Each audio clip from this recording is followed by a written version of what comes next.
লেফুঙ্গা থানার অন্তর্গত বামুটিয়ার কালীবাজারে গোপাল বিশ্বাস নামে এক ব্যক্তিকে দুষ্কৃতীরা মারধর করেছে বলে অভিযোগ উঠেছে।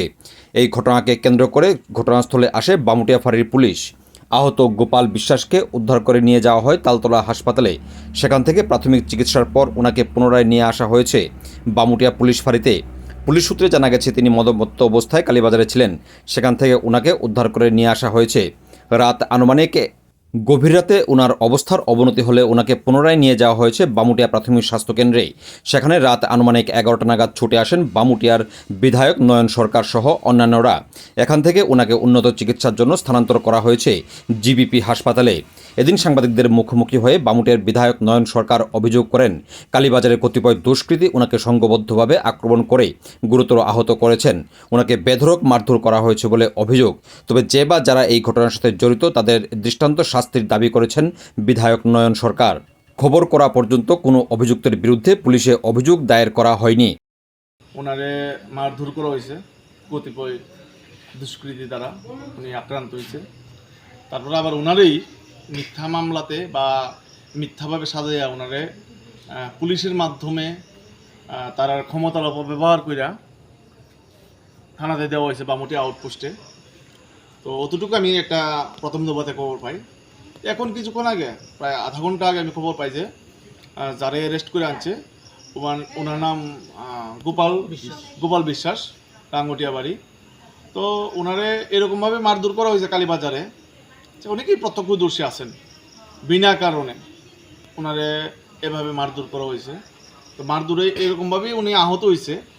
পুলিশ কোনো যাচাই বাছাই না করিয়া, বামুটি আউটপোস্টের যারা পুলিশ আধিকারিক আছে তারা কোনো যাচাই বাছাই না করেই ওনারে আনছে।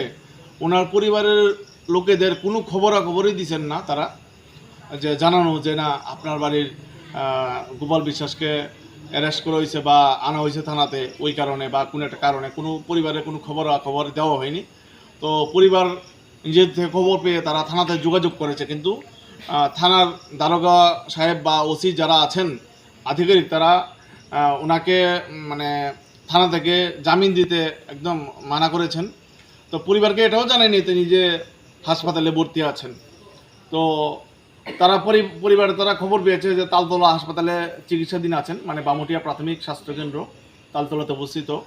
তো হাসপাতালে যে এনেছেন পুলিশ আধিকারিকরাই এনেছেন। তো জানি না যে কালীবাজারে যে কতিপয় দুষ্কৃতীরা মেরেছেন ওনাকে মারাত্মকভাবে, তারপরে পুলিশের যখন অ্যারেস্ট করে এনেছেন, তারপর আমার মনে হয় পুলিশের তারারও কিছু গাফিলতি আছে বা ওনারাও কি মারধর করেছেন কিনা এটা নিয়ে আমার সন্দেহ থানাতে আনার পর। তো যাই হোক, ডক্টর এখানে যিনি মেডিকেল অফিসার আছেন ওনাকে জিবি হাসপাতালে রেফার করেছেন আগরতলাতে। তো নিশ্চয়ই শারীরিক অবস্থা ততটাই খারাপ হয়েছে, তার জন্যই হাসপাতাল কর্তৃপক্ষ ওনাকে রেফার করেছেন জিবিতে।